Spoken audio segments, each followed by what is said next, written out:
Currently, it's about 20% of people in Massachusetts are experiencing food insecurity. That number is actually higher for families with young children. I drive through the Dorchester, Roxbury area, and the food lines, there are, let's say, sometimes 50 to 60 people in line. If our school's primary responsibility is learning, to actually move the needle with academic achievement, we know that health and wellness is a big part of that. I call this just an oasis here at Bridge, and one of the central reasons for that is how we are tackling food insecurity for our students and families. We have a food system in the United States where calories are cheap, but nutrition is very expensive.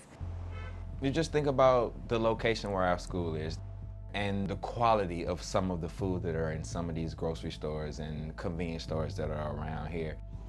One of the real issues that we're trying to address is that it's not just calories, it's really nutrition. Some of the students, have access to food, but sometimes, to buy fresh fruits and vegetables is expensive. Sometimes you need to buy things that you can afford. And that's what food insecurity gets to. It's that people have access to the nutritious foods that they need to live a healthy lifestyle. And so the food program here at Bridge is really grounded in this idea that students actually have to like and appreciate the food that they eat. And so if we're not providing some access to nutritious meals, we're gonna just exacerbate the learning gaps that we already see across different communities. Bridge is a K-1 to 8th grade charter school right in the heart of Roxbury. We serve about 335 students. Definitely high poverty, very low socioeconomic status. Our student body is made up primarily of students from 3 neighborhoods in Boston: Dorchester, Roxbury, Mattapan. Our school is pretty diverse. We have Haitian Creole, we have a Latino population, we have an Islamic population, we have African Americans, and we also have an Asian community here. A part of the mission of Bridge Boston is to service the whole child and the whole family, and academics are a huge piece of that. But a student obviously can't access academics if there's other things that are kind of blocking that pathway. And so the school really wanted to be able to alleviate those barriers and to help families kind of find pathways that could give them the power to kind of start to break those barriers down. The kids are here, some of them for at least 7 to 8 hours a day. We have to keep, their bellies full. A kid can't learn hungry. First and foremost, we want to have a food program here that students enjoy. And it tastes better. And if it tastes better, they're going to eat it more. And it's created fresh in our kitchen every day. Our founding principle, it was a deep belief of hers that we serve really good, healthy food. Today we have some carrots, some green beans, some delicata squash. And we hired a chef and we have this full industrial kitchen. Now we're able to serve delicious meals that chefs make every day.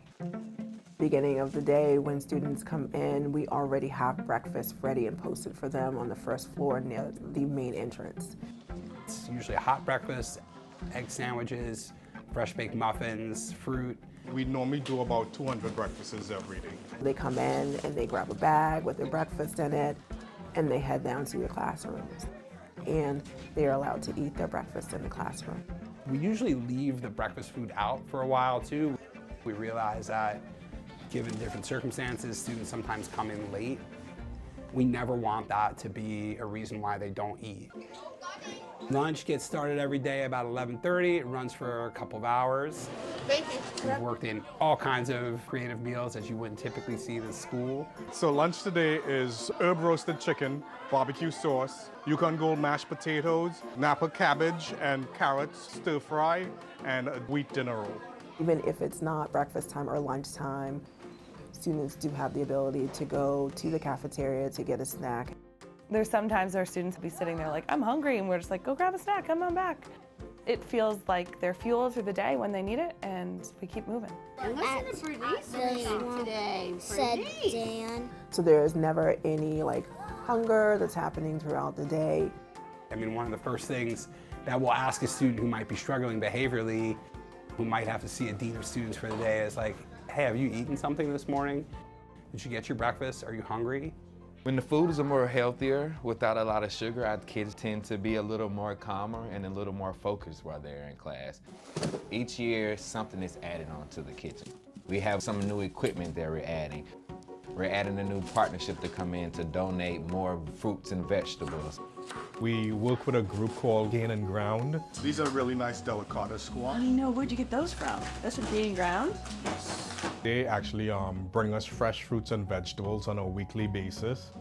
And that's produce that we are using in the kitchen for making fresh meals, for giving our cooking team some more creative options. So the partnership from Bridge Boston, it's a really special partnership because it actually encompasses a lot of what Gaining Ground is about. Welcome to Gaining Ground. We are located on about 17 acres of land in Concord, Massachusetts. Gaining Ground is an organic farm that is exclusively dedicated to hunger relief. We grow food exclusively for people who are experiencing food insecurity. Actually, about 33% of households with children are experiencing food insecurity. And we have a network of about 16 different hunger relief partners in the city of Boston, throughout the Metro West region. So far this year, we have donated over 417,000 individual servings of organic fruits and vegetables. They took us on. We were the first school that they started working with. And it was really exciting for them on their end, they said, because it was really fun to see the kids eating the food and get the kids' feedback about the vegetables. These are leeks, which you can see are huge, and they are absolutely delicious. And we started taking kids to the farm.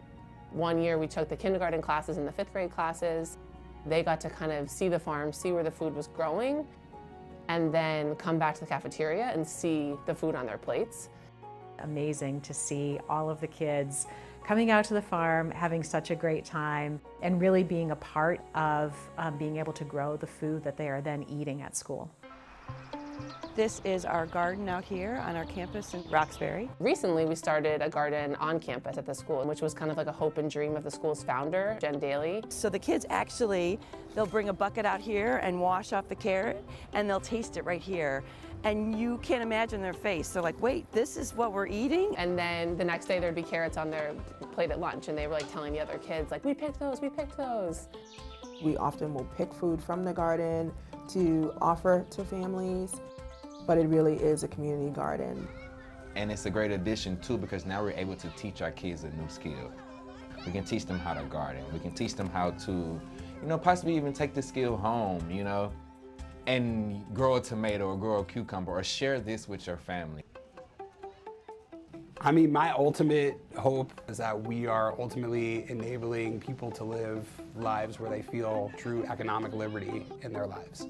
I do see our food program as part of that. Isan, what's gonna come after too? Nice. We have the privilege of being a charter school. We're able to provide those services, but it's not equitable across the board. Not every school is able to provide those services. We just became the 8th state to make universal free lunch a permanent part of our budget. So now all K through 12 students who live in Massachusetts are able to get a free nutritious lunch. So that's one big step in the right direction.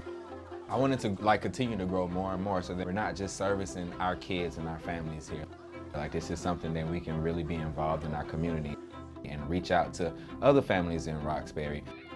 And eventually get to a point where this is not even a question of is healthy food accessible in Roxbury?